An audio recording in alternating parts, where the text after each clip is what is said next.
Hello viewers, welcome to Newsweek South Asia, a show where we will provide you fresh insights into South Asia's geopolitical, strategic and security situation. Let's take a look at the headlines first. Indian security forces launch operation against Pakistan-backed terrorists in Kashmir.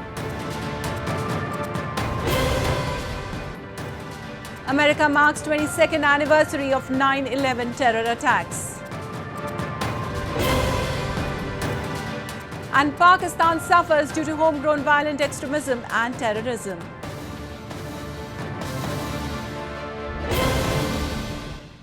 Let's begin the show with India's Jammu and Kashmir, which continues to fight Pakistan-sponsored terrorism. The Indian security forces have launched a joint operation against Lashkar-e-Taiba terrorists who have been hiding in the higher reaches of the Anantnag district of South Kashmir. Till the filing of this report, the anti-terrorism operation was ongoing. We have this report. The Army, the Police and the Central Reserve Police Force launched a joint security operation on the intervening night of September 12 and 13 in Garol village of Anantnag district. There was information that some terrorists of Pakistan's Lashkar-e-Taiba outfit are hiding in the hilly terrains. Security forces destroyed 2 terrorist hideouts during the operation and recovered arms and ammunition from these hideouts. Till the filing of this report, the security operation was ongoing and terrorists who are hiding in the mountainous jungle were encircled by the security forces. Modern equipment like drones and other high-tech gadgets are being used to conduct the operation. Union Minister General V.K. Singh launched a scathing attack on Pakistan for sponsoring terrorism in Jammu and Kashmir. जब तक हम अलग थलग नहीं करेंगे पाकिस्तान को, नहीं तो उनके लिए बिजनेस एज नॉर्मल। हाँ जी ठीक है, बॉलीवुड वाले आ जाएंगे हमारे यहाँ, क्रिकेट मैच खेलने वाले आ जाएंगे हमारे यहाँ, सब ठीक है, चंगा है जी, कोई दिक्कत नहीं है। वही मैं कह रहा हूँ कि अगर उसके ऊपर दबाव डालना है तो उसको अलग थलग करना पड़ेगा। उनको पता चलना चाहिए कि आप नॉर्मल चीज़ों के अंदर हमारे साथ रिश्ता तब तक नहीं कर सकते जब तक आप खुद नॉर्मल नहीं हो। India has lost many brave hearts because of Pakistan-sponsored terrorism in Jammu and Kashmir. In Anantnag operation, Colonel Manpreet Singh, the commanding officer of 19 Rashtriya Rifles, Major Ashish Dhonchak, also from the same battalion, and DSP Humayun Muzamil Bhatt were killed in the gunfight with terrorists. A soldier was also died for his injuries during the encounter. The people in Jammu and Kashmir and rest of India are angry on Pakistan for disrupting peace in the region. Anti-Pakistan protests broke out in several parts of Jammu city against killing of security personnel. The Panoon Kashmir and the Ik Samatam Bharat Dal paid homage to the personnel and demanded a massive operation against the terrorist ecosystem in Jammu and Kashmir. Trade Federation Jammu also held a candle march and paid tribute to the security personnel killed in the encounter. आज हम जब यहाँ उन वीर जवानों को श्रद्धांजलि देने के लिए इकट्ठे हुए हैं जो अनंतनाग के अंदर आतंकवादी मुकाबले के अंदर उन्होंने अपने प्राण दे दिए। अनंतनाग के अंदर कायर आतंकवादियों ने घात लगाकर हमारी भारतीय सेना पर हमला किया है और इससे हमारे भारतीय सेना के कर्नल, मेजर और एक जे.एंड.के पुलिस के डीएसपी 6 लोग जो है शहीद हो गए। आज पूरा भारत देश जो है इस शहादत से गम में है। I would say, this has been a consistent threat from Pakistan since the 1990s, especially after the withdrawal of the Soviet troops from Afghanistan. They have diverted most of the jihadi groups to Kashmir to fight a similar kind of war that was fought in Afghanistan. And probably the Afghan model, both of 1987-89 and also the model which we saw in after 2021, the withdrawal of the US troop, has been that if the kind of argument some of the time people make, if the Taliban can fight the Soviet troops, if the Afghan can fight the Soviet troop in 1987, which led to the withdrawal of the Soviet troop and later the disintegration of Soviet Union, and later they could fight against the other superpower, which is the United States. So there is a strong belief that this jihadist group can deliver Pakistan its objectives in Kashmir, which they will not be able to do through diplomacy or through war, because we have fought 4 wars, so they have not got anything out of that war as far as Kashmir is concerned. The Union Territory of Jammu and Kashmir is witnessing rapid development since after the abrogation of Article 370 and 35A on August 2019. The people in the valley have also decried Pakistan-sponsored terrorism and have joined the path of peace and prosperity. Pakistan is infuriated and making all possible efforts to sponsor terrorism in Jammu and Kashmir by providing them financial and logistic support. India has been given a befitting reply to terrorism and its sponsors.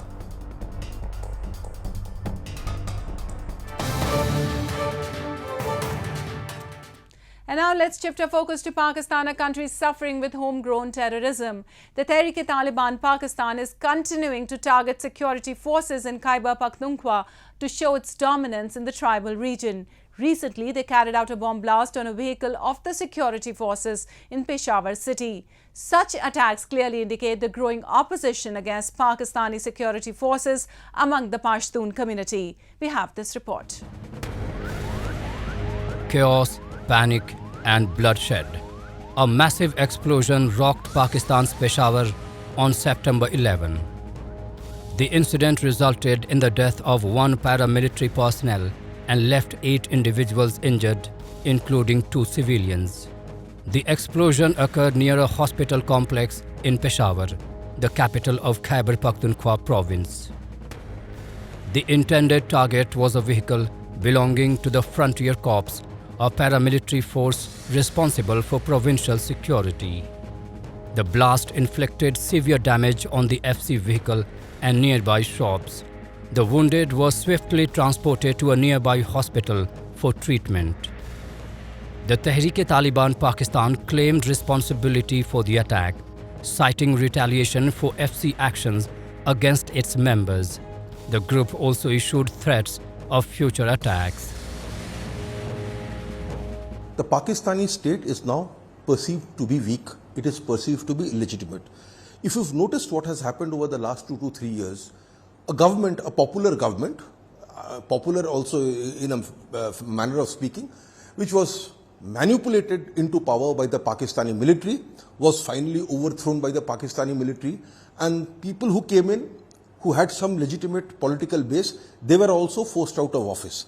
Right now, the people who govern Pakistan represent practically nobody. It is supposed to be a technocratic government, but it is a government without any popular base or support. It has no legitimacy. These particular groupings, TTP, which has the stated goal of establishing an Islamic order, fundamentalist Islamic order in Pakistan, they have become active. The Pakistan state was always non-existent out here. Now they have become active and they have started to take on the Pakistani military because they perceive that the morale of the Pakistani military right now is very, very low. So I would attribute this rise in activity to the manner in which the Pakistani state, particularly the Pakistani military, has conducted itself in the last 2 to 3 years. The TTP, a terror group, has been engaged in a decade-long conflict with the Pakistani government, seeking to establish an Islamic caliphate in Pakistan. Since the resurgence of the Taliban in Afghanistan in August 2021, the TTP has intensified its attacks within Pakistan, placing the government on high alert. The TTP and the Afghan Taliban share a close relationship marked by shared training, weapons and funding, as well as coordinated attacks against both the Pakistani and Afghan governments. Recent years have seen this relationship grow even stronger, facilitated by the Afghan Taliban's control of vast border areas between Afghanistan and Pakistan, providing a fertile ground for TTP operations. The Pakistani government is deeply concerned about this alliance. They fear that TTP could use Afghanistan as a safe haven to launch attacks against Pakistan. The Pakistani government has tried to negotiate with the TTP, but the group has so far refused to lay down its arms. The government has also launched military operations against the TTP, but these operations have had limited success. I think after Taliban took over power in Afghanistan, the TTP, which was a kind of ally of the Taliban in Afghanistan, they got emboldened. Number two is that earlier when you had Ghani government, though of course it did not take much action against the TTP, but after Taliban took over and the victory they achieved, through the peace deal, made the TTP feel like, they now have got a sanctuary which can be used against the Pakistan forces. Historically, they have been opposed against Pakistan forces. They consider Pakistan as un-Islamic. They have their own agenda of Islamization. Pakistan's history of supporting Islamist extremists for geopolitical reasons has contributed to its current challenges. The conflict between the TTP and the government is intricate, with no straightforward solutions. The TTP remains steadfast in pursuing its ideology, while the Pakistani government grapples with issues like terrorism, poverty, and corruption. The resolution of this conflict remains uncertain, but its toll on Pakistan, both in terms of security and the economy, is devastating.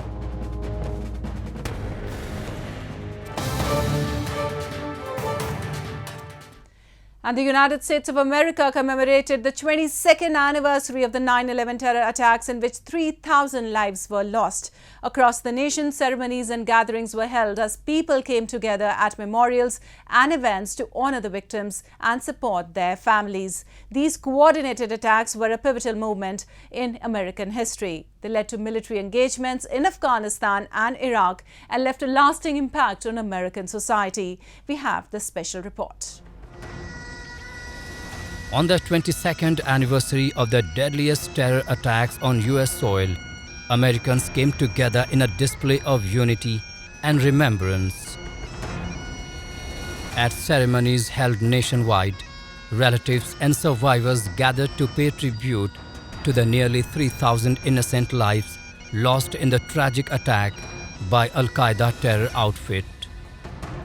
Commemorative events unfolded on September 11th at the very sites where the attacks occurred, at New York's World Trade Center, the Pentagon in Virginia, Shanksville, Pennsylvania. President Joe Biden observed the day in Alaska, adding his solemn tribute to the nation's collective remembrance. My fellow Americans, September 11th, 2001 tested our strength, our resolve, and our courage. The billowing smoke and ash that darkened the clear blue sky that September day. The shredded steel and concrete slabs that rained down from the World Trade Center. The plume of fire that shot up in the sky in Pentagon.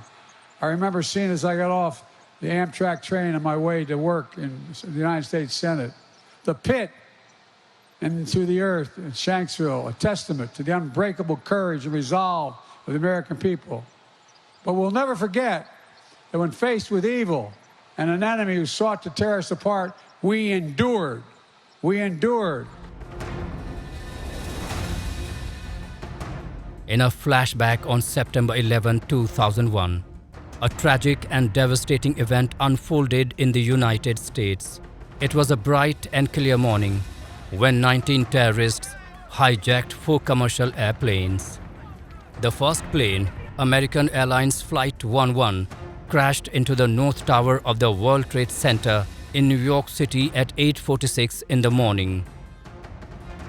Shortly after, at 9:03 a.m., the second plane, United Airlines Flight 175, struck the South Tower of the World Trade Center. At 9:37 a.m., American Airlines Flight 77 crashed into the Pentagon, the headquarters of the United States Department of Defense in Arlington, Virginia. The symbol of American military might was now a scene of devastation. Meanwhile, the passengers of United Airlines Flight 93, aware of the other attacks, fought back against their hijackers. The plane ultimately crashed into a field in Pennsylvania at 10:03 a.m., likely saving countless lives in Washington, D.C., where it had been headed. Back in New York City, the situation deteriorated rapidly. At 9:59 a.m., the South Tower of the World Trade Center collapsed, followed by the North Tower at 10:28 a.m. The entire nation watched in shock and grief as nearly 3,000 innocent lives were lost in the 9/11 attacks.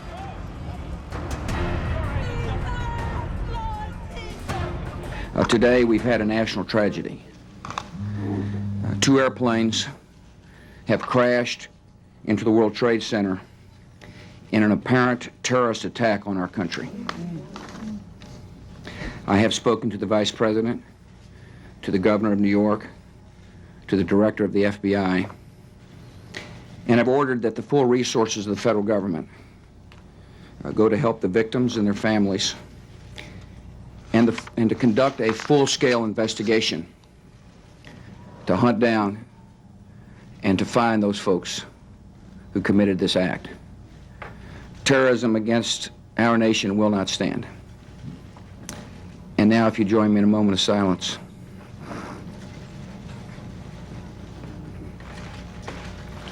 May God bless the victims, their families, and America. This deadly attack was orchestrated by Al-Qaeda leader Osama bin Laden. Before the attack, Al-Qaeda issued proclamations that provide insight into the motivations for the attacks. In his November 2002 letter to America, Osama bin Laden outlined Al-Qaeda's motivations behind the 9/11 attacks. Following the 9/11 attacks, the United States started a massive hunt to find and take down Osama bin Laden. This long search came to an end on May 2, 2011. President Barack Obama led a carefully planned mission called Operation Neptune Spear, carried out by highly skilled Navy SEALs. Their target was a heavily fortified compound in Abbottabad, Pakistan, where it was believed that Osama bin Laden had been hiding for years. With precision and unwavering determination, they located and eliminated Osama bin Laden, bringing an end to a decade-long manhunt. The United States has conducted an operation that killed Osama bin Laden, the leader of Al-Qaeda, and a terrorist who's responsible for the murder of thousands of innocent men, women, and children. It was nearly 10 years ago that a bright September day was darkened by the worst attack on the American people in our history. The images of 9/11 are seared into our national memory. The September 11 attacks had a profound impact on the United States and the world. The attacks led to the United States launching the war on terror, which has had a significant impact on global politics and security. The world must never forget the victims of the September 11 attacks and must continue to fight against terrorism in all its forms.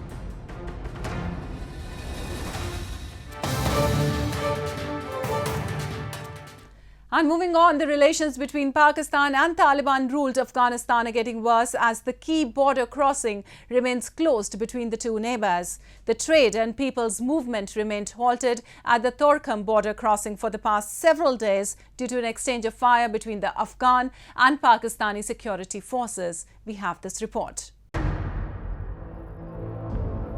Hundreds of trucks carrying essential goods have been stranded on both sides since the crossing in Pakistan's northwest was shut down after an exchange of fire in a dispute over an under-construction Afghan outpost.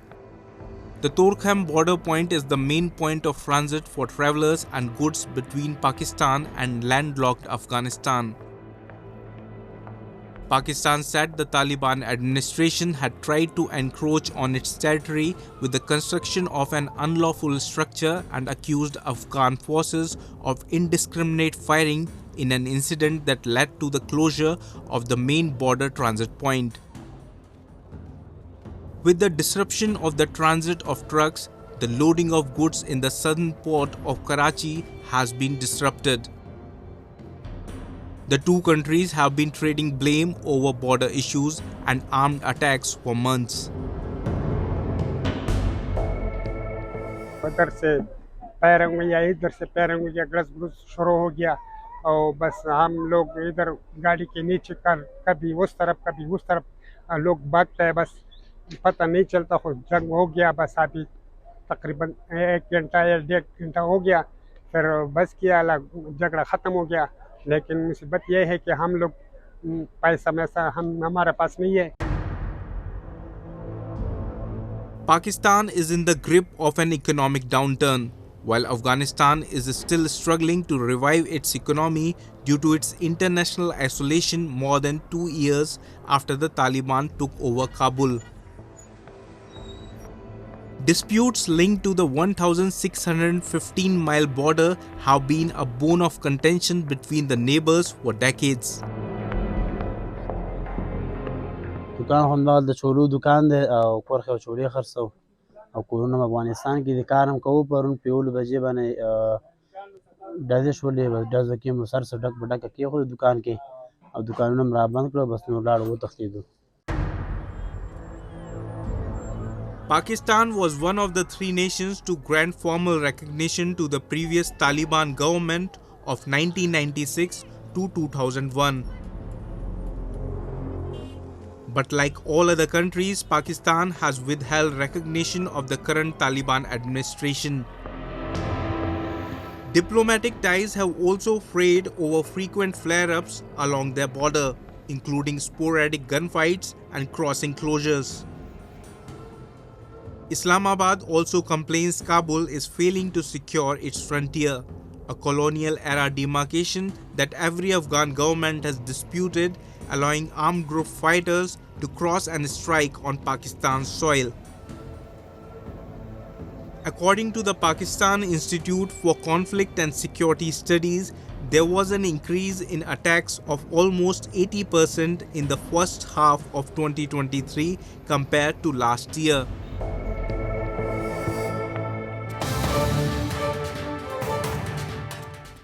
And with that, we come to the end of this edition of Newsweek South Asia. We'll be back next week with more news, views and analysis from the subcontinent. Meanwhile, do keep writing to us at nwsa@nin.com. This is Lipakshi Khurana signing off on behalf of the entire production team of Newsweek South Asia. Goodbye and take care.